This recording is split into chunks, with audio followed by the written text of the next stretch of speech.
13-point win, and anybody that watched the game know that it really wasn't that close. There was a late run for the Lakers, but ultimately it was all about the Phoenix Suns, who came out early and hit these Lakers in the mouth. We saw Devin Booker go for 22 points in the first quarter, tie an NBA record with 6 threes, and we saw MJP do the same thing essentially earlier in the night, so it was cool to see those two records match. Zeke, your initial takeaways, seeing what Phoenix was able to do in eliminating the defending world champions.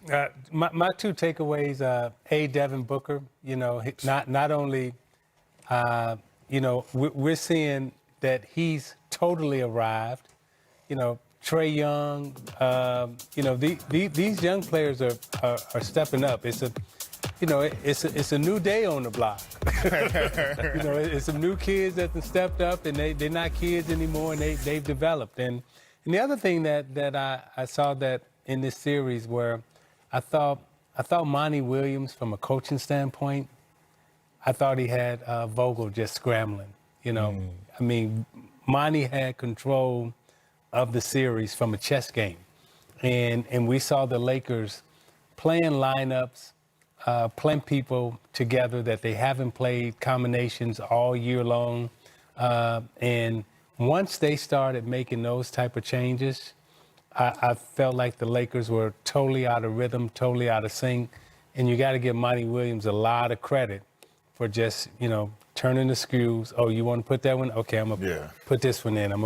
And he kept them off balance the whole series. Drummond tonight, played Gasol, and he had him changing his mind. A lot of different changes tonight from the Lakers. We saw Anthony Davis, who did make the start, 5 minutes, 1 rebound, 1 assist, 0 points, didn't get a shot up. Shouldn't have been out there. Well, speak on that. He shouldn't have. Why shouldn't he have been out there? From the first play of the game, when me and Zeke were sitting here watching, we were just watching him move, and he didn't look like he had anything. It looked like he literally went out there to give it the good old college try, but knowing that he was going to be out of it within minutes. Because it didn't look like, had even whatever happened when he strained it, had that not happened, it didn't look like he was going to be able to pursue anybody or move really anyway. Yeah, and if he was medically cleared to play, then what that means is they're saying you can't injure yourself any more than you already injured. He just wasn't effective. And psychologically, you can tell that, he not only physically could he give it all, but psychologically he was still holding back. So, it's probably a good thing for him that he got out of the game as opposed to trying to stay in the game and really totally injuring himself more. Now, it can all be speculated. Maybe they shouldn't have played him. Maybe they should. That goes without being said. We can just put that aside and have that for a conversation for another day. LeBron James, the first time that he's ever been eliminated in the first round, finishes tonight with 29, 7, and 9. Exited the game in the fourth quarter, about 7 minutes left in an elimination game. The Lakers were within 10. At that moment, Hugh, I'm watching the game in the back, and I'm wondering, why would LeBron come out at that moment? And I know, hey, I'm not on the floor. But however, what did you think when you saw LeBron in an elimination game with the Lakers closing the gap, him exit the game? What were your thoughts?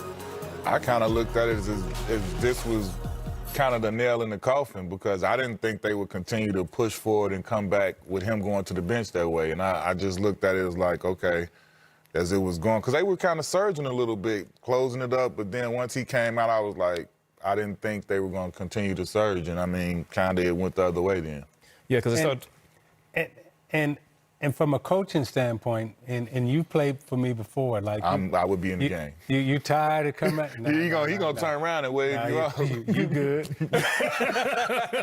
in other words, you're gonna put your horses in the game. I'm regardless. not taking you out. I'm not taking you out, even though you're saying take me out. I'm tired. But that was a crucial point in the game from a momentum standpoint. You at 10. Right? Mm-hmm. And psychologically for players and teams, if I can cut it to 8, if I can get it below double digits, then the whole momentum and everything shifts. But, coming out that period of time, the player may not realize that, okay? But you, from a coaching standpoint, hey, this is a momentum time right now. I can't take you out, And Chuck Daly used to do this to me sometimes. I'd be tired, and he'll do this. and Look walk the back to other the way. bench. Look the other way. Look the other way. He walked back to the bench. Turn the other cheek. It happens. The Lakers were down by 13 going into the fourth quarter. As I mentioned, they got it within 10, but they couldn't get it any more closer than that. So we'll put the Lakers to the side momentarily, but just looking at this Phoenix Suns team as they advance to the next round, we saw what the Denver Nuggets did earlier against Portland. Just taking a look forward at this next series, and we touched on it a little bit earlier, but now that we know this matchup with the Nuggets and the Suns, two teams that are young essentially with some sprinkled vets here and there, Q, what are you looking forward to seeing most to as far as the matchups go within the series? I look at this should be a great series. I mean, hopefully Chris Paul and Aiden are a little bit more healthier once the games start. But I think this could be, a really, really good series. I know Jokic is obviously going to continue to be a handful, but I'm with Zeke right now, man. I think Devin Booker is a man on a mission. I think he's going to be a tough challenge to contain in this next series. I mean, I think he's gotten himself into a rhythm. He's at a confident point where he just got through, knocking off LeBron and the defending champion Lakers, and he straight balled out. I think if I'm Devin Booker, I don't feel like anybody could stop me. So I look for him to try and go crazy this series. So that's the player perspective, Zeke. Well, and what Q just hit on it again is, Booker's confidence, right? And when you look at the confidence, and this is something that, and Q said this a little earlier tonight off camera, when, there are things that we know as former players that no matter how much someone else has studied the game or observed the game, the participant has much more knowledge. And when you look at Monty Williams, James Jones, Chris Paul, Devin Booker, those are the four basketball brains that you're talking about, all former players, all former participants in the game at a very high level. So the knowledge that they're bringing to the game has instilled a lot of confidence in that Phoenix Suns organization.